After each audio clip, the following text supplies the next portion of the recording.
Hi, this is Elisa with 60 Days to 60, where I am sharing 60 things that I have learned in my almost 60 years. And I am here today with my special guest, my daughter, Jenna. Today, we are going to talk about something I learned several years ago that if you do hard things, life will be easy. And if you do easy things, life will be hard. In a previous video, I shared about debt, and it was really hard giving up a lot of things to get out of debt, but then it's made the rest of our life so much easier.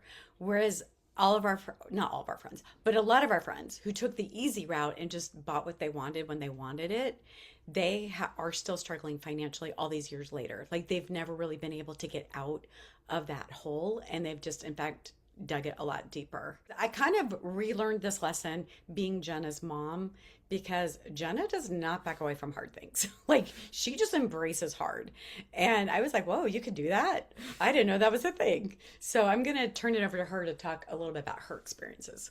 Yeah, I kind of have a lot of different thoughts. People's perception of what it's like to be the person doing hard things is very different than I think my experience of being the person who is doing the hard thing. For instance, I am an applied and computational mathematics major, so I do a lot of like math and coding. And when I tell people that I study applied math, just like your eyes, a lot of people's first reaction is like, wow, you must be super smart. Obviously, like, I probably have a little bit of a knack for math, otherwise, like, I wouldn't be doing it. But also, it takes a lot of hard work. I think in some ways, I've probably cried over math more than someone who maybe is not good at math because I have just, like, had to face it so much, if that makes sense. Sometimes I think we like look up to people who do hard things and just think, oh, I totally wish I had that life, and don't recognize that sometimes it's kind of lonely at the top.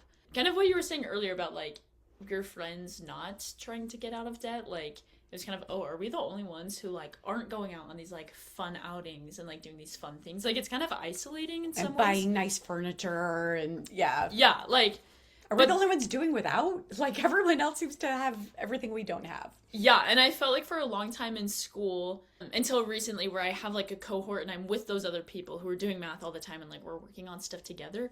I felt like a lot of times I had to like give up going to certain social situations and stuff because of my major. I was like, I feel like I'm just sitting doing math all the time, and like my friends are doing all these other things.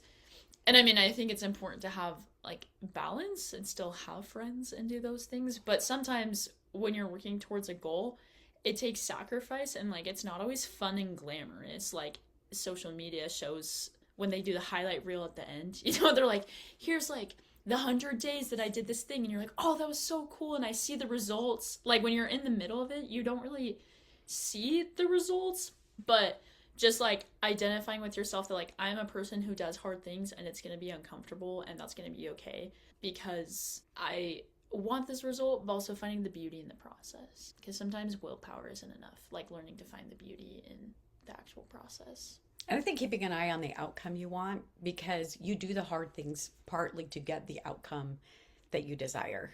Yeah. Like for us, the example I gave, it was like being debt free for like all the rest of our lives. And it was worth giving up things and doing the hard because there was something we wanted.